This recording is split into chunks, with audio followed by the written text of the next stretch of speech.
예, 안녕하세요. 라르고TV입니다. 오늘은 차트 분석 방법에 대해서 설명드릴 예정입니다. 여러분들이 이 방법만 알게 된다면 주식 인생이 180도 바뀔 수 있으니 오늘 영상 끝까지 시청해주시면 감사드리겠습니다. 영상 본격적으로 시작하기 전에 구독, 좋아요, 댓글 한 번씩 부탁드리고요. 고정 댓글에 차트 공부방 링크 올려줄 테니 관심 있으신 분들은 들어오셔서 도움받아 보시길 바라겠습니다. 자, 차트를 분석하는 방법은 되게 간단합니다. 검색기 보조지표, 수식 전혀 필요 없고요. 전일 대비 등락률 상위로 가서 정치 테마주, 신규 상장주, 시가총액 500억 미만인 종목을 제외하고 상승 종목 1등부터 50등까지 하나하나 살펴보시면 됩니다. 이엔셀부터 살펴보도록 하겠습니다. 자, 이엔셀 보시면 일단 오늘 상한가를 갔습니다. 상한가를 갈 때 우리가 크게 두 가지를 확인해야 된다고 말씀드렸습니다. 일봉과 분봉입니다.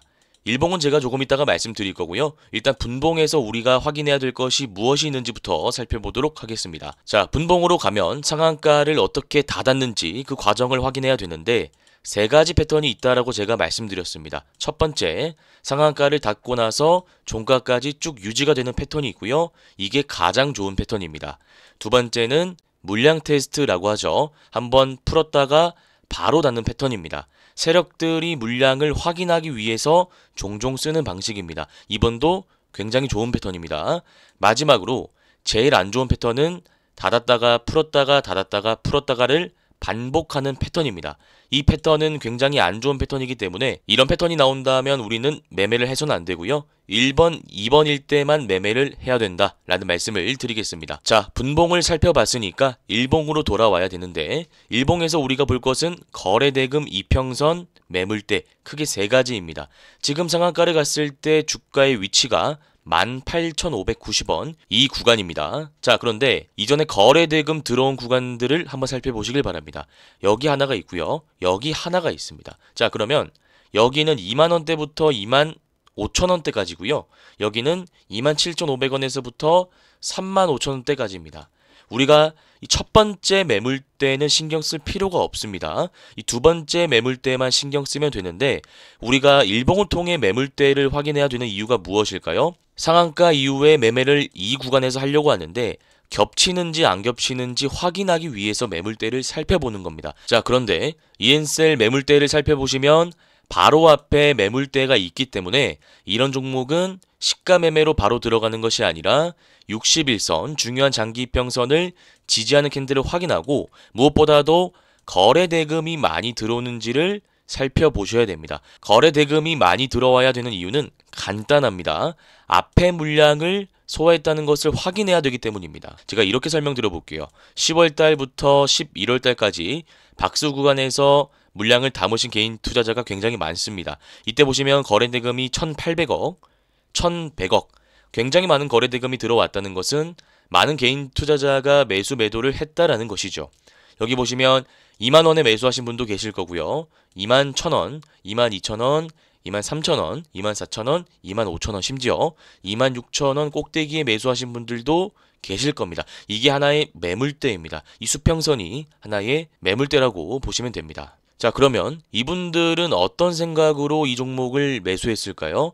당연히 주가가 올라갈 것이라고 기대하고 매수를 했을 겁니다. 자, 그런데 이분들의 기대와는 다르게 주가가 올라가지 않고 쭉쭉쭉 빠져서 주가는 바닥을 계속 다집니다. 그러면 19,000원, 2만원, 21,000원, 심지어 25,000원, 26,000원까지 물려 있으신 분들은 손실이 되게 커지는 거죠. 그러다가 오늘 상한가에 도달했고 이제 곧 내 평단가까지 다가오기 직전입니다. 여러분들이 만약에 이 구간에서 매수를 하신 분들이라면 내일 갭이 뜰 때 어떻게 행동하시겠습니까? 시가 갭이 뜨고 나서 세력들이 물량을 조금만 흔들면 투매가 나오면서 장대 음봉이 나올 수밖에 없습니다. 제가 나중에 자세히 설명드리겠지만 3천당 제약도 제가 방금 말씀드린 종목과 비슷한 패턴이죠. 앞에 보시면 상승 파동 물량이 굉장히 많이 있습니다. 여기 있는 사람들이 다 물려 있다라는 거죠. 그렇게 물려 있는 상태로 반년이 지나고 나서 다시 본인 평단까지 올라왔습니다. 그리고 나서 상한가 이후에 시가의 투매가 나오니까 장대 음봉이 나오는 모습을 여러분들이 확인할 수 있습니다. 이 물량을 받아내니까 오늘 바로 올랐죠. 마찬가지로 우리가 EN셀을 볼 때도 이런 관점으로 접근을 해야 된다는 겁니다. 무조건 바로 상한가 같다 해서 들어가는 게 아니라 바로 직전에 매물대가 버젓이 버티고 있기 때문에 거래 대금을 확인하고 이 물량을 받아내는 눌림 캔들이 나올 때 들어가는 겁니다. 이 패턴은 그린 리소스와 비슷하다라고 보시면 됩니다. 그린 리소스 보시면 앞에 거래 대금 들어온 구간 매물대가 굉장히 많이 형성이 되어 있습니다. 물린 사람들이 많다라는 거죠. 상한가 이후에 다음날 주가를 되게 많이 흔들었습니다. 아랫꼬리와 윗꼬리가 동시에 달렸죠. 거래 대금이 1000억 이상 실렸습니다. 이 캔들과 이 거래 대금이 의미하는 바가 무엇일까요? 앞에 물린 사람들의 물량을 소화했다라는 겁니다. 그러니까 우리가 이때 종가에 들어가면 다음날이나 다다음날 충분히 수익을 짧게 볼 수 있는 구간이 나온다는 겁니다. 네, 그래서 정리 한번 해보겠습니다. EN셀이라는 종목을 우리가 상한가 도달했다라고 해서 무조건적으로 시가나 장중에 들어가는 것이 아니라 앞에 거래대금 들어온 구간 매물대를 면밀하게 검토하고 지금 매물대에 걸릴 수 있는 자리이기 때문에 바로 들어가면 안 되고 거래대금이 실리면서 눌리는 캔들, 즉 앞에 매물대 물량을 소화하는 흔적이 보일 때 종가에 들어가면 된다라는 말씀을 드리고요. 비슷한 패턴으로는 삼천당 제약과 그린 리소스가 있으니까 같이 비교 분석하면서 공부하시길 바라겠습니다. 자, 그 다음 종목 사면 살펴보겠습니다. 자, 우리가 차트 분석을 할 때는 거래대금, 이평선, 매물대, 캔들과 같은 객관적인 지표를 한데 모아서 논리적으로 사고하는 훈련을 하는 게 중요합니다. 지금 우리가 뽑아낼 수 있는 정보가 무엇이 있는지 하나하나 살펴보도록 하겠습니다. 일단 거래대금이 들어왔다가 안 들어오고요. 들어왔다가 안 들어오고요.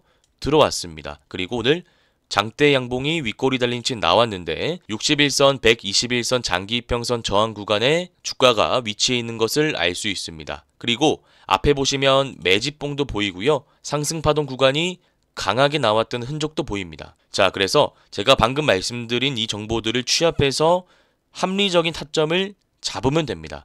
일단 거래 대금이 들어왔고 윗꼬리 달린 장대 양봉이 나왔습니다. 근데 지금 우리가 타점을 잡게 된다면 중요한 장기 이평선 라인에 막혔기 때문에 다시 빠질 가능성이 높습니다.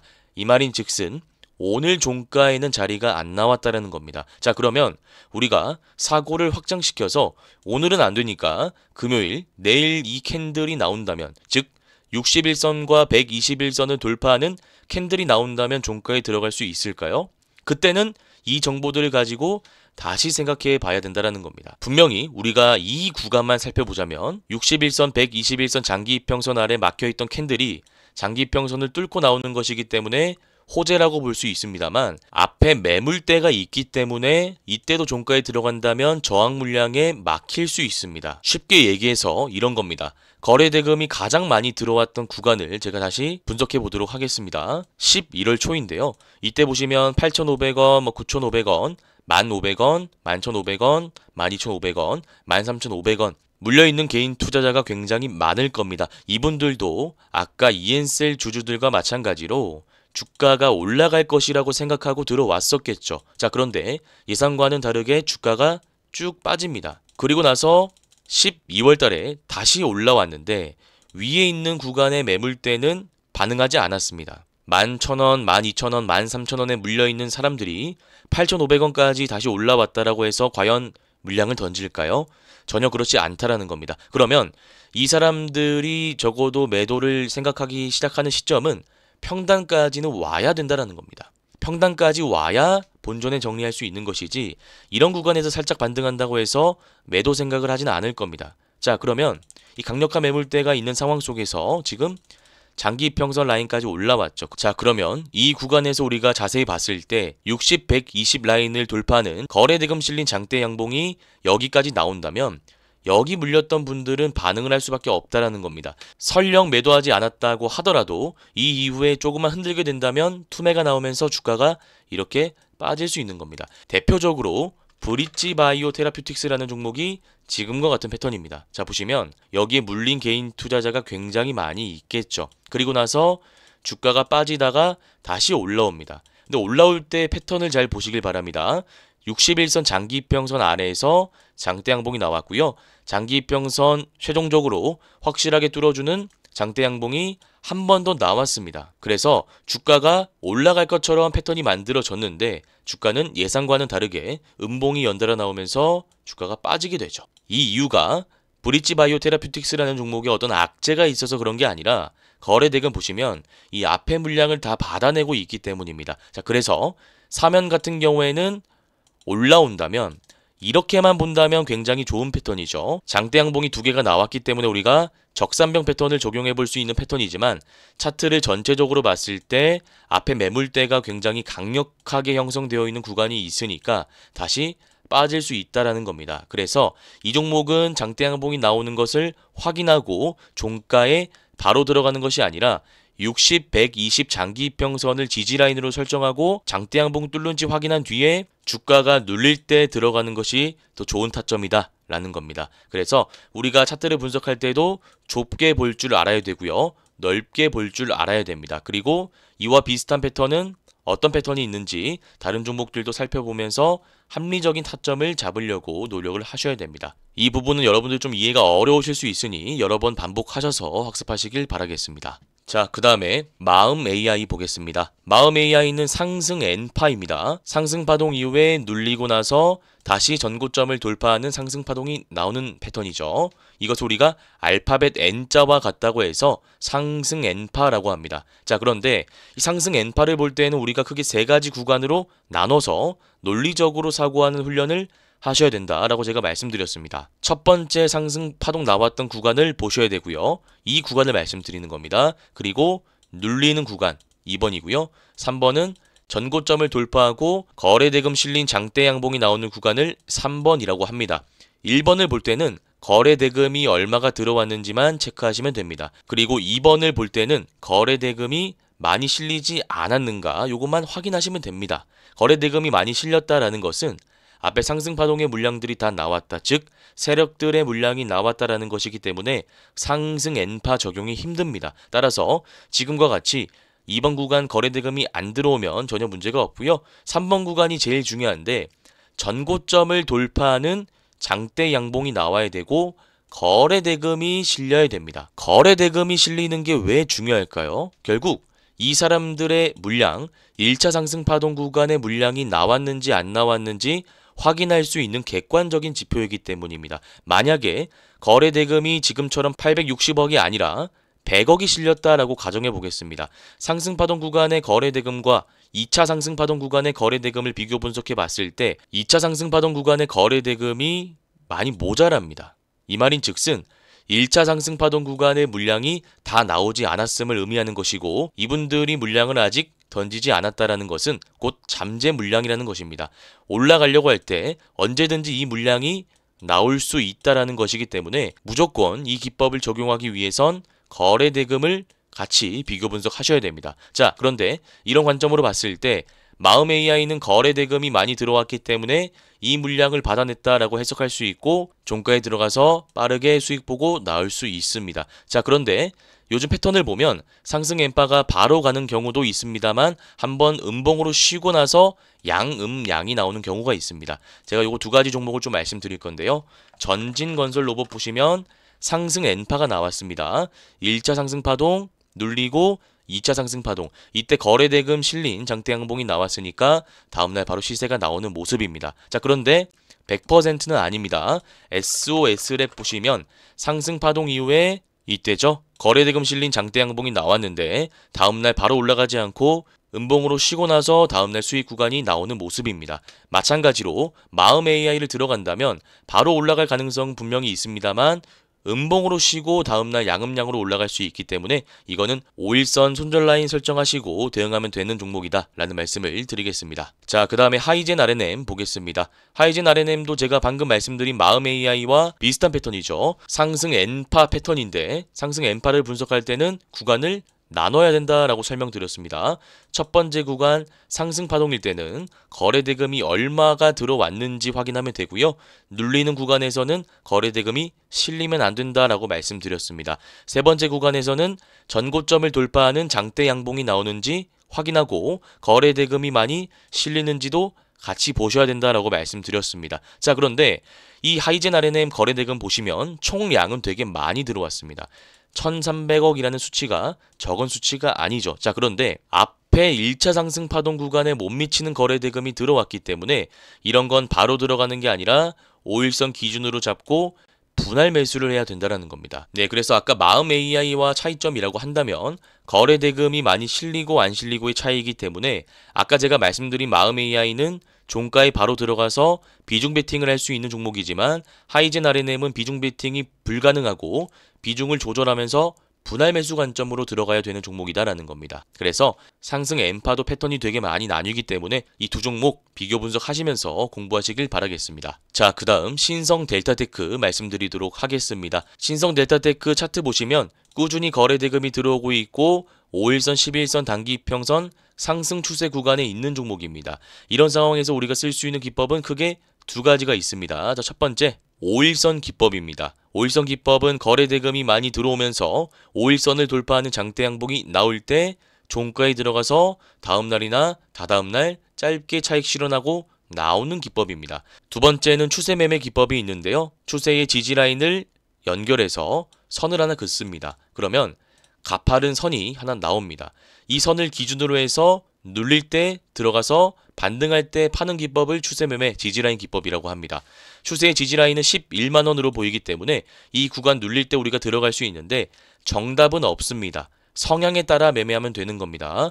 높은 구간에 들어가서 더 비싸게 파는 기법 자체가 부담스럽고 어렵다라고 생각하시는 분들은 추세매매 기법, 눌림 기법을 적용하시면 되고요. 빠른 매매를 좋아하시고 단기 투자가 익숙하신 분들은 종가에 들어가서 1, 2거래일 정도 보시고 빠르게 단타로 접근 가능한 종목이다라는 말씀을 드리겠습니다. 자, 그리고 제가 지난번 영상에서 말씀드렸던 기법인데 세력 따라잡기 기법이라는 게 있습니다. 말 그대로 세력은 외국인과 기관을 의미합니다. 외국인과 기관이 갑자기 많은 돈을 들여서 어떤 한 종목을 매집했을 때 차트 분석하지 않고 그냥 종가에 들어가서 시세 차익을 보고 나오는 기법이 세력 따라잡기 기법입니다. 신성 델타테크 수급 보면서 제가 자세히 말씀드리도록 하겠습니다. 자, 신성 델타테크 수급 보시면 12월 11일에 96억이라는 돈이 들어옵니다. 기관 투자자가 매집을 한 거죠. 자, 그런데 그 이전의 수급들을 분석해보자면 100만원, 2억, 100만원, 5천만원 되게 적은 돈들이 들어왔습니다. 자, 그런데 갑자기 96억이 들어왔다라는 것은 분명히 어떤 정보가 있다라고 우리가 해석할 수 있는 부분이기 때문에 이때 종가에도 들어갈 수 있었다라는 겁니다. 자, 그러면 우리가 이때가 12월 11일이니까 12월 11일 보시면 이때를 의미하죠. 윗골이 달린 장대 양봉이 나왔을 때를 의미합니다. 이때 기관 투자자가 대량 매집을 했기 때문에 이렇게 장대 양봉이 나왔다라고 추측할 수 있죠. 이때 종가에 들어갔다라고 한다면 우리가 충분히 수익 구간이 나왔습니다. 네, 그래서 신성 델타테크 차트를 보면 우리가 세 가지가 떠올라야 됩니다. 첫 번째, 5일선 기법. 거래 대금이 실리면서 5일선을 돌파하는 장대 양봉이 나올 때 종가에 들어가거나 다음날 시가에 들어가는 기법이고요. 두 번째로는 눌림 매매 좋아하시는 분들 11만원 눌림 지점, 추세의 지지라인에 매수해서 반등 나올 때 추세의 저항 라인에서 매도하는 기법이 있고요. 또 수급 매매도 제가 말씀드렸습니다. 세력 따라잡기라고 제가 기법을 만들었는데 외국인과 기관 투자자가 갑자기 많은 돈을 들여서 어떤 한 종목을 매집했다면 차트 분석하지 않고 그날 종가에 들어가서 손절 라인 잡고 수익 보고 나오는 기법이죠. 이 세 가지 패턴은 되게 많이 나오는 패턴이기 때문에 꼭 반복 학습하시길 바라겠습니다. 자, 그 다음 넵튠 살펴보도록 하겠습니다. 넵튠 보시면 거래 대금이 오늘 굉장히 많이 들어왔습니다. 그리고 바닥 구간에서 이렇게 구체적으로 보면 121선을 돌파했다가 윗골이 달린 채 내려왔습니다. 자, 그런데 제가 아까도 말씀드렸지만 일봉 차트를 통해서 객관적인 정보들을 취합하고 우리가 타점을 잡는 것이 중요하다고 말씀드렸죠. 지금 앞에 캔들들을 보시면 이때도 121선을 돌파하고 나서 다시 빠졌고요. 이때도 마찬가지고요. 이때도 마찬가지입니다. 이런 데이터가 있다 보니까 이때 바로 들어갈 수는 없겠죠. 그리고 121선 기법을 통해서 이 차트를 분석하더라도 지금 들어갈 수 있는 자리는 아닙니다. 그래서 이 종목을 언제 들어가야 되는지는 제가 121선 기법을 설명드리면서 구체적으로 말씀드리겠습니다. 자, 121선 기법은 크게 두 가지로 나뉩니다. 121선이 이렇게 내려오면 강하게 돌파하는 경우가 있습니다. 상한가에 도달하거나 아니면 121선 위에 캔들이 나오면 121선을 강하게 돌파했다라고 우리가 분류할 수 있습니다. 만약 이런 케이스가 나온다면 당일 종가나 다음날 시가에 들어갈 수 있다라고 말씀드렸습니다. 자, 그런데 121선을 강하게 돌파하지 못하고 막히는 경우에는 그날 종가에 바로 들어가지 못하고 다음날 121선을 뚫어주는 것을 확인하고 나서 이날 종가에 들어갈 수 있다고 말씀드렸죠. 지금 보시면 121선을 장중에 돌파하긴 했습니다만 종가상으로는 돌파하지 못했습니다. 앞에서도 마찬가지죠. 그래서 이 종목은 지금 바로 들어가는 것이 아니라 내일 121선을 돌파하면서 지지해주는 캔들이 나올 때 종가에 들어가는 것이 더 확률이 높다라는 말씀 드려보겠습니다. KMW도 제가 방금 말씀드렸던 넵튠과 비슷한 패턴입니다. 121선 기법을 적용할 수 있는데 약간 미세한 차이는 있습니다. 아까 넵튠은 윗골이 달린 캔들이 3-4번 정도 연속적으로 출현한 패턴이라면 KMW 같은 경우에는 쭉 하락하다가 횡보하고 올라오는 패턴입니다. 지금 보시면 121선을 완벽하게 뚫어주지 못했고요. 막혀있는 상황입니다. 제가 방금도 말씀드렸지만 9120원 바로 들어가는 게 아니라 이 라인을 돌파하면서 지지하는 캔들이 나올 때 종가나 다음날 시가에 들어갈 수 있다라고 말씀드렸습니다. 자, KMW와 비슷한 종목은 세경하이테크가 있습니다. 세경하이테크도 주가가 쭉 빠지다가 횡보하고 나서 121선을 올라온 종목이었는데 이때 보시길 바랍니다. 12월 12일에 거래대금 실린 장대 양봉이 나왔습니다만 121선을 완벽하게 돌파하지 못한 케이스죠. 그러면 이날 종가 7,720원에 바로 들어가는 게 아니라 다음날 121선을 돌파하고 지지하는지 확인하고 들어가는 게 맞다라는 겁니다. 12월 13일에 들어가서 주가가 오를 때 시세 차익을 보고 나오는 자리였죠. 그래서 이 121선 기법은 되게 자주 쓸 수 있는 패턴이기 때문에 꼭 여러분들이 기억해 두셨다가 다음에 한번 적용해 보시길 바라겠습니다. 자, 그 다음 종목 경남제약 살펴보도록 하겠습니다. 일단 이 패턴은 장기 이평선을 돌파하는 상승파동 이후에 횡보하고 나서 다시 상승이 나올 때 종가에 들어갈 수 있다는 패턴인데 이 종목은 아쉬운 게 하나가 있습니다.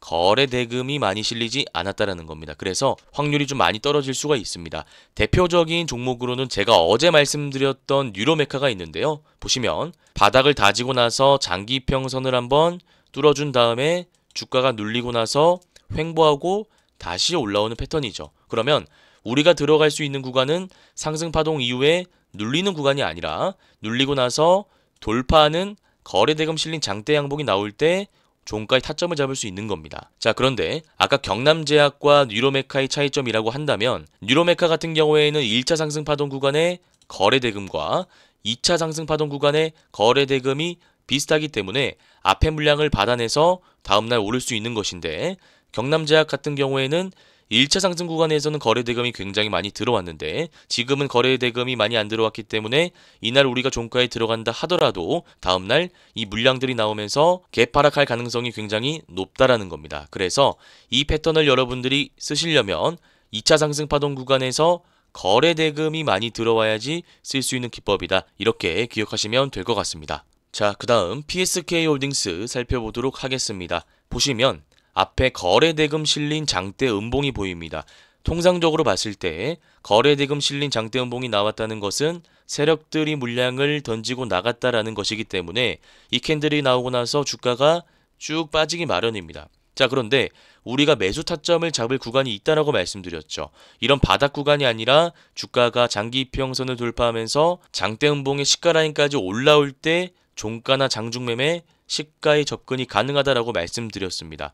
대표적인 패턴으로는 케어젠이라는 종목이 있습니다. 케어젠 보시면 이때죠. 8월 2일입니다. 거래대금 실린 장대 음봉이 나왔습니다. 그 이후에 바닥을 다지고 나서 다시 올라오죠. 우리가 매수할 수 있는 구간은 바닥을 예상해서 지금 들어가는 것이 아니라 이 장대 음봉의 시가 라인을 돌파할 때라고 말씀드렸습니다. 가격적으로 말씀드리자면 24,000원을 돌파할 때가 타점이다라는 것이죠. 보시면 주가가 바닥을 다지다가 이때 24,000원 올라오게 됩니다. 그러면 이때 우리가 담아서 오를 때 수익을 실현하고 나올 수 있다라는 겁니다. 네, 그래서 이 패턴 역시도 자주 나오는 패턴이기 때문에 꼭 숙지하시길 바라고요. 실리콘2도 비슷한 패턴이죠. 지금 PSK홀딩스처럼 장대 음봉이 거래대금 실린 채 나오니까 바닥을 다지고 나서 새로운 세력의 매수세로 올라오는데 지금 보시면 윗꼬리가 달리고 저항 구간에 강하게 막히는 것을 우리가 가시적으로 확인할 수가 있습니다. 장기 이평선과 장대 음봉의 시가 라인, 강력한 저항 라인이 만났기 때문에 뚫기가 힘든 겁니다. 그래서 이 뚫기 힘든 라인을 뚫을 때가 제가 매수 타점이다라고 말씀드린 것이죠. 어쨌든 PSK홀딩스, 실리콘2, 케어젠 되게 자주 나오는 패턴이니까 꼭 기억하시고 한번 실전에 적용해 보시길 바라겠습니다. 자, 그 다음은 지난번에 우리가 영상에서 공부한 종목 짧게 복습하는 시간 가져보도록 하겠습니다. 이때 보시면 전일 대비 거래대금 급증했고 이평선 수렴 구간을 돌파했고 윗골이 달린 장대 양봉이 나왔으니까 종가 매매 기법을 적용할 수 있다라고 말씀드렸죠. 이때 만약에 우리가 종가에 들어갔다라고 한다면 다음날 수익 볼 수 있는 구간이 한 5% 정도 나온 것을 확인할 수 있습니다. 우리가 그러면 이 종목을 지금 어떻게 매매할 수 있을까요? 지금은 이미 종가 매매 기법을 쓸 수 있는 단계가 지났으니까 기준봉 매매를 할 수 있습니다. 이 캔들이 기준봉인데 이 기준봉의 중요한 종가 라인이 7,850원 정도 됩니다. 7,850원을 종가상으로 이탈하지 않고 이 안에서 단기 박스권이 형성된다면 분할 매수를 통해서 상승 파동이 나올 때 매도할 수 있습니다. 이 패턴도 되게 자주 나오는 패턴이니까 꼭 기억하시길 바라고요. 제가 지난번에 우양, 퀄리타스 반도체랑 비슷한 패턴이다 라고 말씀드렸습니다. 매집봉이 보이고 바닥 구간에서 거래 대금이 급증하면서 장대 양봉이 연달아 두 개가 나온다면 이때 종가에 들어가서 다음날 짧게 먹을 수 있다라고 말씀드렸습니다. 길게 가져가면 안 된다라고 말씀드린 이유도 여러분들이 기억하셔야 됩니다. 강력한 121선 장기 이평선 저항 라인이 코앞이기 때문에 길게 가져가면 안 된다라고 말씀드렸죠. 그래서 이 종목은 종가에 들어갔다 가정하면 다음날 10% 정도 수익 구간이 나온 것을 확인할 수 있습니다. 제가 퀄리타스 반도체 말씀드렸죠. 비슷한 패턴입니다. 이때 보시면 앞에 거래대금 실린 매집봉이 보이고요. 바닥 구간 거래대금 급증하면서 장대 양봉이 두 개가 나오니까 이때 종가에 들어가서 다음날 수익 보고 나올 수 있는 구간이 나오는 것입니다. 우양과 퀄리타스 반도체 패턴도 종목 잘 찾아보시면 굉장히 많이 나오니까 꼭 기억하시길 바라겠습니다. 자, 마지막으로 오늘 공부방에서 주도주 찾는 방법에 대해서 간단하게 설명드렸는데 제가 오늘 영상으로 구체적으로 설명드리도록 하겠습니다. 지금 보시면 제가 아침에 자율주행 대장주 후보군으로서 스마트레이더 시스템을 가지고 왔는데 기존의 자율주행 섹터 대장주는 스마트레이더 시스템이 아니라 SOS랩입니다. 근데 오늘 장 초반에 동시호가상으로 둘 다 갭이 6, 7% 정도 형성됐기 때문에 주도주를 찾아서 매매하는 것이 아마 어려우셨을 겁니다. 이런 상황 속에서 제가 일봉 차트를 보고 쉽게 주도주를 찾는 방법에 대해서 말씀드리도록 하겠습니다. 자, 보시면 SOS랩 같은 경우에는 매물대를 소화하고 상승 파동이 이미 나온 종목입니다. 이 말인즉슨 여기 매수한 사람들도 수익 구간이고요. 여기 매수한 사람들도 수익 구간이기 때문에 이미 다 차익 실현 구간에 와 있습니다. 언제든지 물량이 나올 수 있는 구간에 주가가 위치하고 있다는 것이죠. 그래서 이런 차트에서는 우리가 눌림으로 들어가는 게 맞지 장 초반 주도주로서 시가 매매로서는 적합하지 않은 종목이다라는 말씀을 드리고 싶고요. 반면 제가 오늘 주도주 후보군으로 가지고 온 스마트레이더 시스템 보시면 박스권을 그리다가 이 박스권 상단을 돌파하면서 시가 갭이 형성된 종목입니다. 차트가 이렇게 형성되게 되면 일단 장 초반에 이 박스권에 물려있던 사람들 혹은 수익 구간인 사람들은 관망하게 됩니다. 바로 매도하지 않고 장 초반의 흐름을 보고 팔게 되는 거죠. 그래서 오늘 분봉상으로 봤을 때 장 초반에는 쭉 가다가 이 장대음봉 2%짜리 장대음봉이 나오니까 박스권 물량들이 나오면서 주가가 쭉 빠진 것입니다. 그래서 제가 결과론적으로 말씀드리자면 매물대를 소화하고 차트가 5일선, 11선 기준 상승 파동을 그리고 있는 종목이 눌림 관점에서는 좋습니다만 장 초반 시가 매매를 하는 데 있어서는 불리하게 작용될 수 있다는 겁니다. 그래서 앞으로 여러분들이 주도주를 찾으실 때 박스권 상단을 돌파하는 종목과 5일선 추세 상승하는 종목이 있다라고 가정하면 그 두 종목 중 박스권 상단 돌파하는 종목을 고르는 것이 합리적인 선택이다라는 말씀을 드려보겠습니다. 예, 그래서 오늘 살펴볼 종목들을 모두 살펴봤는데요. 오늘 영상이 도움되셨다면 구독, 좋아요, 댓글 한 번씩 부탁드리고요. 고정 댓글에 차트 공부방 링크 올려둘 테니 관심 있으신 분들은 들어오셔서 도움 받아보시길 바라겠습니다. 오늘 영상은 여기서 마무리하고요. 저는 내일 이 시간 찾아뵙도록 하겠습니다. 감사합니다. 주린이 분들은 왼쪽 화면을 클릭하시면 되고요. 실전 단타 기법을 배워보고 싶다 하시는 분들은 오른쪽 화면을 클릭하시면 됩니다. 감사합니다.